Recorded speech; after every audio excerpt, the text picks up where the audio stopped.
নমস্কার বন্ধুরা, আজ আমাদের চ্যানেলের এক সম্পূর্ণ নতুন আঙ্গিকের নিবেদন কবি সুনীল গঙ্গোপাধ্যায়ের কেউ কথা রাখেনি কবিতা পাঠে আমি রাহুল এবং আমার বন্ধু বরুণ। কেউ কথা রাখেনি। ৩৩ বছর কাটলো, কেউ কথা রাখেনি। ছেলেবেলায় এক বৈষ্ণবী তার আগমনী গান হঠাৎ থামিয়ে বলেছিল, শুক্লা দ্বাদশীর দিন অন্তরাটুকু শুনিয়ে যাবে।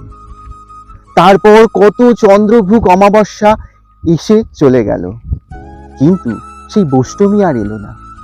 25 বছর প্রতীক্ষায় আছি। মামার বাড়ির মাঝি নাদের আলী বলেছিল, বড় হও দাদা ঠাকুর, তোমাকে আমি 3 প্রহরের বিল দেখাতে নিয়ে যাব। সেখানে পদ্মফুলের মাথায় সাপ আর ভ্রমর খেলা করে। নাদের আলী, আমি আর কত বড় হব? আমার মাথা এই ঘরের ছাদ ফুঁড়ে আকাশ স্পর্শ করলে তারপর তুমি আমায় 3 প্রহরের বিল দেখাবে? একটাও রয়্যাল গুলি কিনতে পারিনি কখনো। লাঠি লজেন্স দেখিয়ে দেখিয়ে চুষেছে লস্কর বাড়ির ছেলেরা। ভিখারির মতন চৌধুরীদের গেটে দাঁড়িয়ে দেখেছি ভেতরের রাস উৎসব। অবিরল রঙের ধারার মধ্যে সুবর্ণ কঙ্কন পরা ফর্সা রমণীরা কত রকম আমোদে হেসেছে। আমার দিকে তারা ফিরেও চায়নি। বাবা আমার কাঁধ ছুঁয়ে বলেছিলেন, দেখিস একদিন আমরাও। বাবা এখন অন্ধ। আমাদের দেখা হয়নি কিছুই।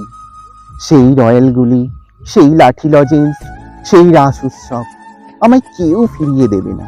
বুকের মধ্যে সুগন্ধি রুমাল রেখে বরুণা বলেছিল, যেদিন আমায় সত্যিকারের ভালোবাসবে সেদিন আমার বুকেও এরকম আতরের গন্ধ হবে।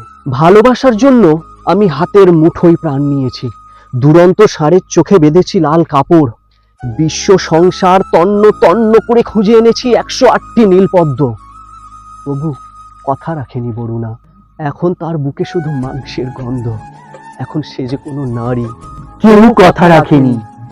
33 বছর কাটলো, কেউ কথা রাখে না। বন্ধুরা, আমাদের এই নতুন প্রয়াস আপনাদের কেমন লাগলো অবশ্যই কমেন্টে করে জানাবেন। আর আপনাদের উৎসাহ পেলে তবেই আমরা উৎসাহিত হয়ে এই রকম নতুন কিছু করার চেষ্টা করব। আর আপনারা যদি নতুন বন্ধু হয়ে থাকেন অবশ্যই সাবস্ক্রাইব করে আমাদের পাশে থাকবেন।